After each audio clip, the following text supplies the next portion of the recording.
السلام عليكم، كي راكم؟ ان شاء الله تكونوا بخير. ان شاء الله الصحه تاعكم تكون لاباس. مرحبا بكم في قناتي روتينات نوفل.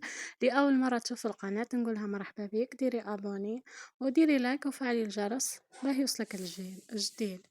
الوصفه تاع اليوم راح نديروا هاد التحليه بزاف سهله بالفلانشا وحليب، وراح نشوفوا المقادير. هنا نص شكارة تحليب قسمتها على 2، نص طيبت فيه الفلان، باكي تاع فلان، ونص حطيت فيه مغرفة تاع السكر، و3 مغارف ونص تاع نشا.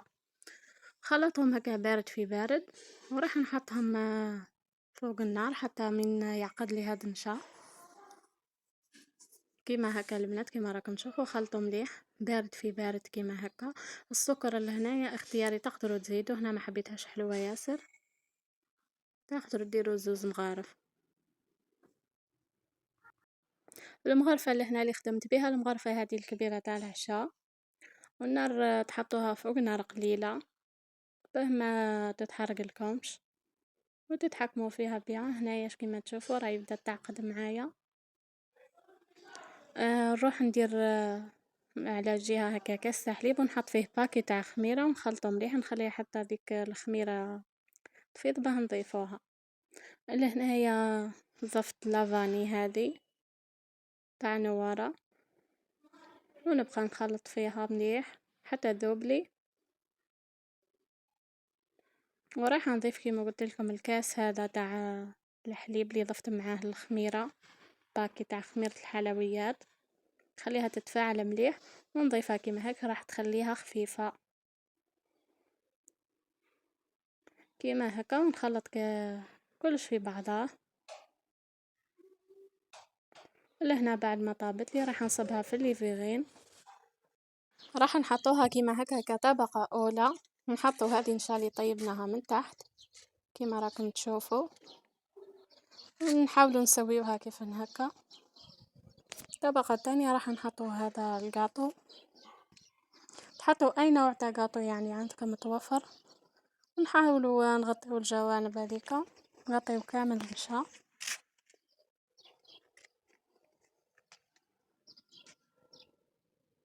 كيما راكم تشوفوا راني نغطي فيهم. والطبقة الأخيرة كيما قلت لكم النص تاع الحليب اللي خليته، نص لتر هذيك تاع الحليب اللي خليتها، نحط فيها باكي تاع فلان اي قد حبوه. انا استعملت هنا الشوكولا، وتخليوها حتى تغلي مليح مع الحليب هذاك باه تجيكم باه تجمد. لاني شفت في لي كومونتير ناس بزاف يقولوا الفلان في مواقع يعني في لي ريزو سوسيو، شفت الناس قاعده تقول بلي الفلان ما يجمد لهمش، ومنه هو لازم تخليه يغلي مليح باه راح يجمد لك. كيما راكم تشوفوا لهنا راني زدت حطيتها كطبقه ثالثه كيما هكا. تحاولوا تغطيو كل شيء وتخليوها حتى تبرد، وراح تاكلوها بالصحة والهنا ان شاء الله. في الاخير ما تنسونيش ديما بابوني لايك وتفعيل الجرس باه يوصلكم جديد. ماذا بيا ما تنسونيش البنات وتكونوا متفاعلين معايا هكا، راح نتشجع ونزيد لكم دي فيديو خلاف.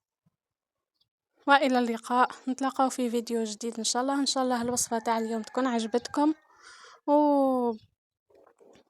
ان شاء الله تسيوها كامل وتخليوا لي رايكم في لي كومونتير.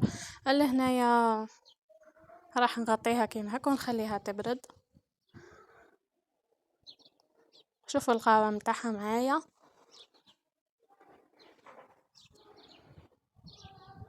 لهنا راهي تحركت لي عليها فزت كيما هكا. راح تجيكم هكا 3 طبقات يعني، واللوغو يعني كل واحد يخير لوغو اللي يحبه. انا هنا اليوم حبيت نجرب معاكم بلوغو تاع الشوكولا. كيما شفتوا حاجه سهله وليه ليه توجد وخفيفه. راح نخليكم تشوفوا مليح القوام. وفي الاخير نقولكم الى اللقاء، نتلاقاو في فيديو جديد. و وديما نبقى نعاود لكم ما تنسونيش دايما بابوني ولايك وتفعيل الجرس.